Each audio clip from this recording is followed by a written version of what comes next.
Welcome, everyone. My name is Conn, and I'm a junior here at Lakeside. By a show of hands, how many of you would consider yourself an animal lover? All right. Now, by another show of hands, how many of you have a dog or cat at home that could convince you to do just about anything? Okay, most of you have a pet at home that you adore, so during this next 10 minutes, I challenge you to believe that every single animal on this planet deserves to be happy and healthy and free, not just the furry friends that live with us. All right, so I have something to get out of the way. I'm a vegan. This means that I do not eat animals or animal byproducts such as dairy, eggs, or honey. I also abstain from purchasing items that have been tested on animals or items that have been made from animals such as leather, wool, or silk. Now, before you zone out for the next 10 minutes, I just want to let you know I'm not here to shove my lifestyle down your throat. I'm not going to try to convince you to stop showering and move to a hippie commune. I'm just here with the hope of spreading my beliefs and informing you all of where your animal products truly come from. All right, so here's where everything started. About 2 years ago, I was scrolling through YouTube and I stumbled upon a video titled "If Slaughterhouses Had Glass Walls" by Paul McCartney. I remember sitting on my bed as a 15-year-old girl watching this video with tears streaming down my face and the most awful feeling in the pit of my stomach as I watched cows being beaten with clubs and pigs being castrated while they were wide awake. I heard the cries of these animals and I knew I needed to make a change. So now the way that I look at what I purchase and consume is that if I were not willing to treat an animal the way that they were treated in order to produce the product, I would not pay someone else to do it for me. Animals are sentient beings. This means that they can feel emotions ranging from joy to pain, grief, and even post-traumatic stress disorder. They are also extremely intelligent. In fact, a pig has the intelligence level of a 3-year-old child, and by the time a chick turns 2 weeks old, they can walk, navigate using the sun, and count to 5. These are concepts that human children don't learn until the age of about 1 year old. Scientists have lifted the veil. We see that these animals can think and feel, but still to this day, 56 billion farm animals are killed. We see these animals as dollars, meals, and numbers, and we're treating them awfully. Now, I'm about to give you a glimpse into the life of a chicken and a cow, but please note that I'm not referring to all farm situations. This is only based on research that I've done on how your large, typical factory farm is run. So, when you pass by the cage-free and free-range eggs at the grocery store, you probably picture a big, sunny, lush field with plenty of room for the chickens to move around in. You probably assume you're off the hook morally when you pick up the carton of free-range eggs instead of picking up the generic brand. But the only regulation that the United States Department of Agriculture has put on the labeling of a carton of eggs as free-range is that the producer must demonstrate to the agency that the poultry has been allowed access to the outside. This could be for as little as an hour a day, and for the other 23 hours, the chicks endure such cruelty. As soon as they hatch, the male chicks are discarded because they're seen as useless to the egg industry. Then, the female chicks have their beaks cut down to knobs, and they are immediately fed food with ridiculous amounts of hormone to make their little bodies grow at rates faster than they can handle.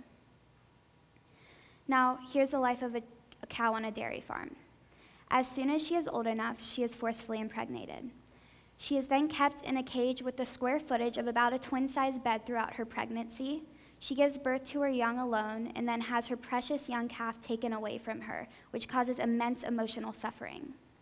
She is then pumped up to a milk machine and pumped full of hormones that make her produce too much milk. In fact, in 1970, the average dairy cow produced 9,700 pounds of milk. Today, the average dairy cow produces 19,000 pounds of milk. This is not healthy for the cows or for us. Now, I understand that what I've just presented you with may be affecting each and every one of you in a different way, and my guess is that if I could read everyone's mind in the audience, some of you would be thinking, wow, there goes those great Sunday morning omelets, those poor animals, while some of you are just thinking, well, that's just the way it goes.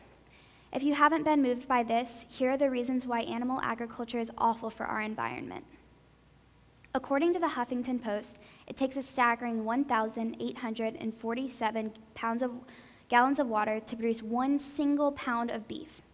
If we were to produce substitute that pound of beef with a pound of tofu, we would be saving 1,545 gallons of water per pound. Aside from water usage, so much land is dedicated to animal farming. According to the United Nations, all animal agriculture contributes to global warming more than all of our cars, planes, and trucks combined. 40% more, in fact. 30% of Earth's landmass is dedicated to animal agriculture, and 260 million acres of U.S.